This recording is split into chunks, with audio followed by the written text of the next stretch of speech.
மக்கள் தொலைக்காட்சி நேயர்கள் அனைவருக்கும் சங்கப்பலகையின் அன்பு வணக்கம். சமகால நிகழ்வுகளை அலசும் சங்கப்பலகையில் இன்று நாம் கூடியிருப்பது தமிழீழ தேசத்தின் குரல் என்று பெருமைப்படுத்தப்பட்டுள்ள மறைந்த பாலசிங்கம் அவர்களின் நினைவாக 2 நாட்களுக்கு முன்பு லண்டனில் அவர்கள் இயற்கை எய்தினார்கள்.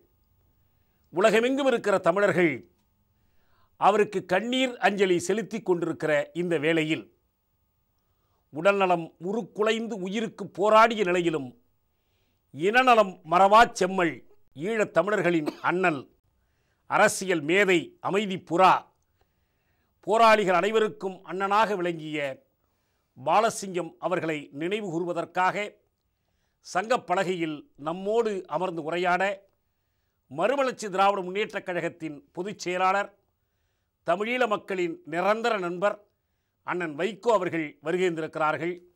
வருக அண்ணா. வணக்கம். பாலசிங்கம் அவர்களை பற்றி எல்லோரை காட்டிலும் நன்கு அறிந்தவர் நீங்கள்.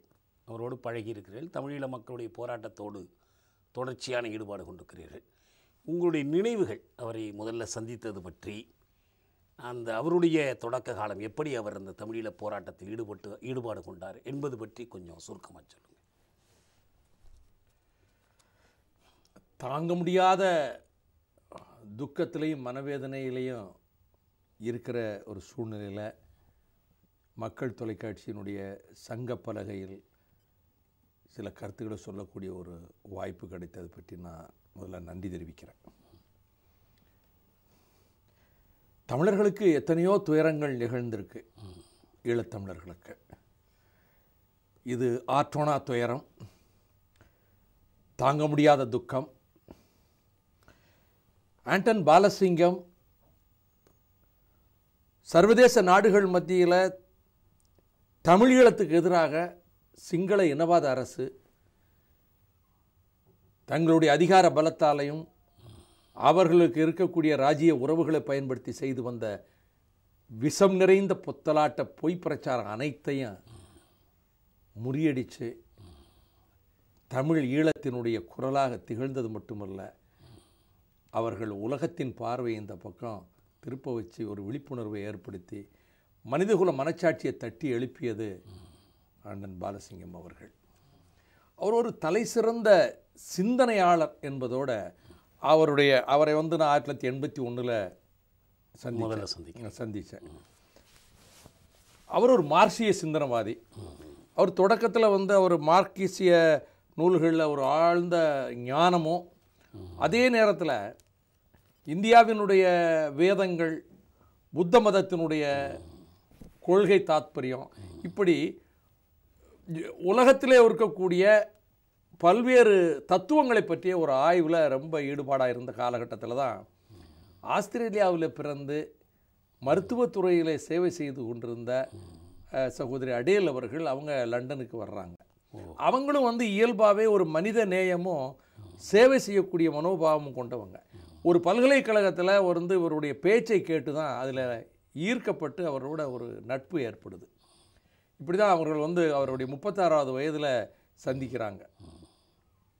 இப்படி ஒரு சூழலில் அவர்களுக்குள்ளே ஏற்பட்ட அந்த நெருக்கம் எப்படி இருக்குன்னா, உலகில் தேசிய இனங்களுடைய விடுதலைக்காக எங்கெல்லாம் போராட்டங்கள் நடக்குதோ அதை லண்டனில் அந்த போராட்டங்கள் எல்லாம் இவங்க கலந்துக்கிறாங்க. ஆமாம், ஆப்பிரிக்கன் நேஷனல் காங்கிரஸ் அதற்கு ஆதரவாக நடத்தப்படுகின்ற ஊர்வலங்கள், கிழக்கு தைமூருடைய உரிமை போராட்டத்துக்கு ஆதரவாக நடத்தப்படுகிற ஊர்வலங்கள், பாலஸ்தீன விடுதலை இயக்கத்துக்காக நடத்தப்படுகிற ஊர்வலங்கள், நெல்சன் மண்டேலாவை விடுதலை செய்யக்கோரி நடத்தப்படுகிற ஊர்வலங்கள், இதில் எல்லாமே அவங்க பங்கெடுத்துக்கிறாங்க.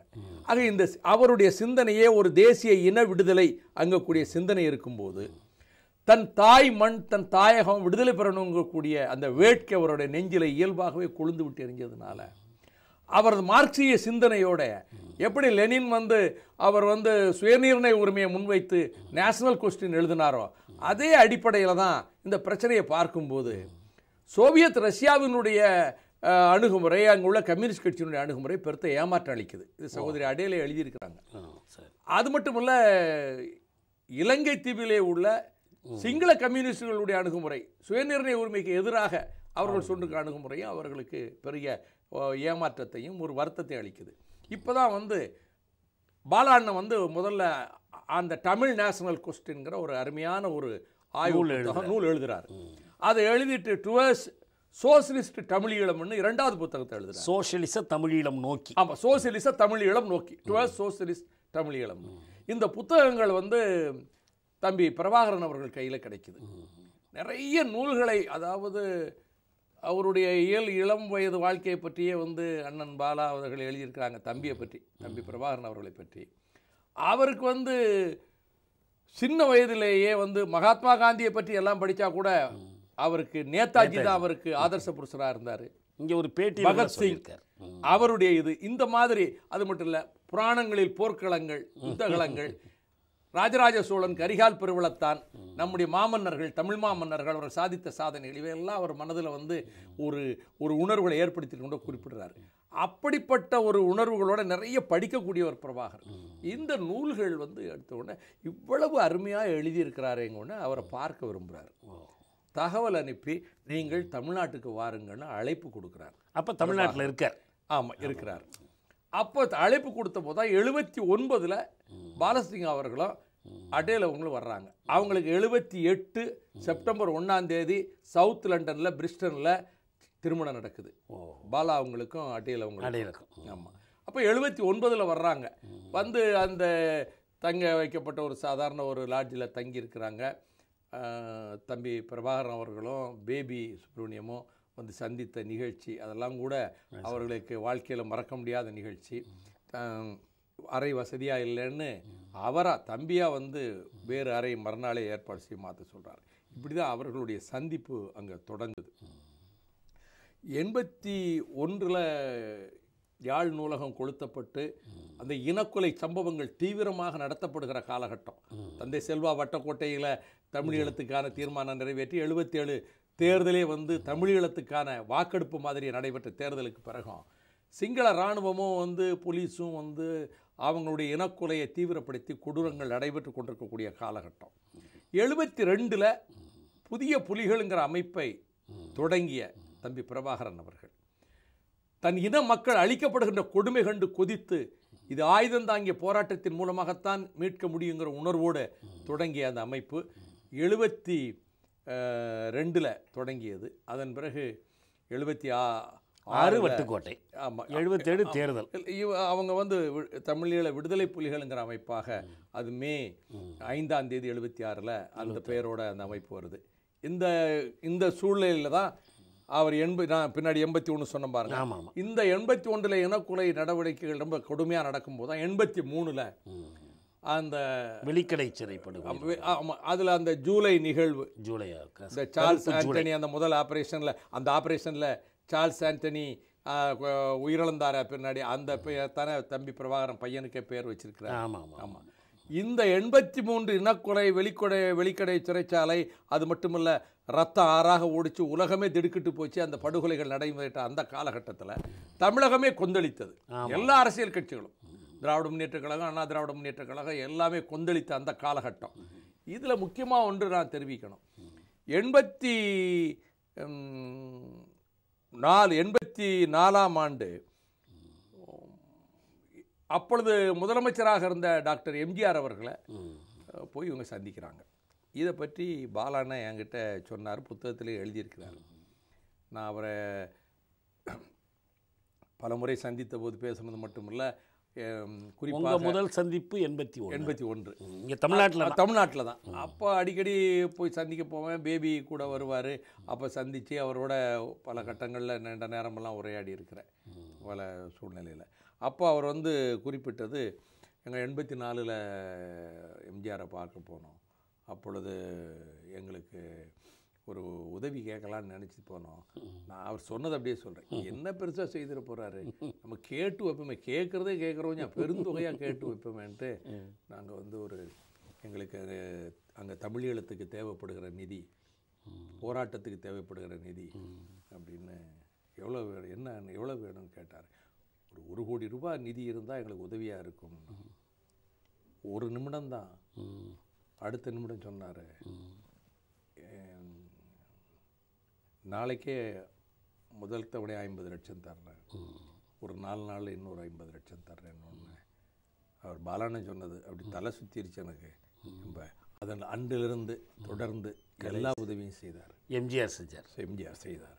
இந்த போர் முனையில் இன்றைக்கு தமிழீழ மக்கள் போர் முனையில் நிற்பதற்கு அமைத்து கொடுத்த அடித்தளத்தில் எங்களுக்கு அந்த உதவிகள் இது இன்றைக்கும் அந்த போரை நடத்தக்கூடியதுக்கு ஒரு அடித்தளத்தை அமைத்து கொடுக்க பெரும் உதவியாக இருந்தது. வல்வெட்டித்துறையில் எம்ஜிஆருக்கு சிலையே வச்சுருந்துருக்காங்க. சிலை வச்சாங்க. இப்போ தான் சிங்கள ராணுவம் தான் அதை போய் சிதைச்சிருக்கிறான். அதை போய் கூட அந்த சிலையை போய் அவங்க சிதைச்சாங்க. அதை கூட கண்டனம் தெரிவித்தப்போ அது கூட பொய்யா மறுப்பு தெரிவித்தாங்க அவங்க.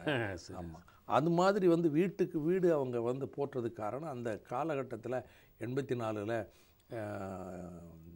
எம்ஜிஆர் அப்போ உதவி செய்ய ஆரம்பித்து உதவி நடக்குது. இந்திரா காந்தி அம்மையார் மிகப்பெரிய உதவி செய்தாங்க. உதவி செய்து மட்டுமல்ல, 83 இனக்கொலைக்கு பிறகு நாடாளுமன்றத்தில் அப்பொழுது கூட நான் நாடாளுமன்ற மாநிலங்களவையில் இருக்கிறேன். ஆமாம், 83ல் ஆகஸ்ட் மாதம் 16ஆம் தேதி அப்பொழுது பிரதமர் இந்திரா காந்தி அம்மையார் அவர்கள் பேசும்போது சொன்னது, இலங்கையில் நடப்பது இனப்படுகொலை. இது வந்து பார்லிமெண்ட் ரெக்கார்ட் ஆகிருக்குங்க. ஜெனோசைட்னு சொன்னாங்க. What is happening in the island of Sri Lanka is genocide of Tamils. இது அவங்க சொன்னது.